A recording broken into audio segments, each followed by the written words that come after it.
Jammu and Kashmir reorganisation act was passed in 2019। ये सबको विदित है कि 2019 में Jammu Kashmir reorganisation act pass हुआ। उसमें जम्मू कश्मीर की असेंबली में 107 सीटों का प्रावधान किया गया। उस 107 में से 24 सीटें रिजर्व थीं पाक ऑक्यूपाइड जेएंडके की, बची 83 में से 7 रिजर्व थी एससी के लिए और एसटी के लिए कोई रिजर्वेशन नहीं था। राइट।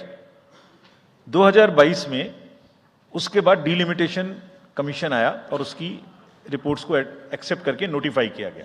उसने इन सीटों की संख्या में परिवर्तन कर दिया। तो another act change this number of seats. क्या हो गया?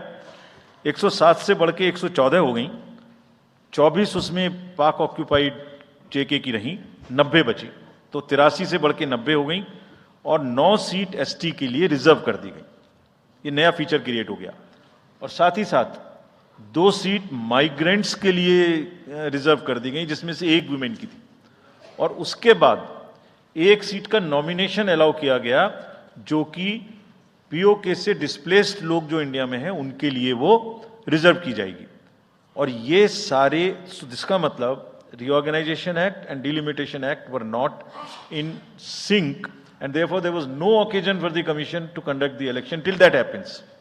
When did that happen? That happened in December 2023 by amendment in the J&K Reorganization Act. तो हमारा मीटर कब से चालू हुआ है? दिसंबर 2023 से मीटर चालू हुआ है चुनाव कराने का। असेंबली और पार्लियामेंट में चुनाव कराने के लिए हम जेएंडके के सभी पॉलिटिकल पार्टीज ने हमसे कहा, ऑल, कि आप हमारा चुनाव पार्लियामेंट के साथ करेंगे। वी रेस्पेक्ट दैट, और हम समझते हैं कि हमारी ड्यूटी है हम उसे कराएं। सारी एडमिनिस्ट्रेटिव मशीनरी ने टुगेदर एक स्वर में कहा कि सर हम एक साथ नहीं करा सकते। हमने पूछा क्यों? तो उनका आंसर था कि जब असेंबली कॉन्स्टिट्यूएंसी के चुनाव साथ साथ में होंगे तो एक असेंबली में लगभग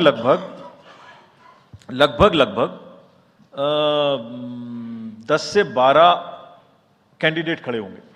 सो 90 इंटू 12 करीब 1000 कैंडिडेट हो गए। और जेएंडके में सिक्योरिटी की वजह से हर कैंडिडेट को कम से कम 2 सेक्शन फोर्स प्रोवाइड करनी पड़ती है।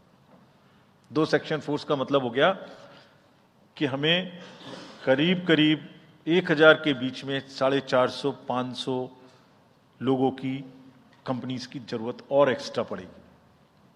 वो इतने बड़े देश में इस समय में सिक्योरिटी रीजंस में प्रोवाइड नहीं था। बट वी स्टैंड कमिटेड कि हम जैसे ही ये चुनाव खत्म होते हैं उसके तुरंत बाद, क्योंकि फोर्सेस की हमारे पास अवेलेबिलिटी हो जाएगी, हम चुनाव जल्दी से जल्दी वहां कराएंगे।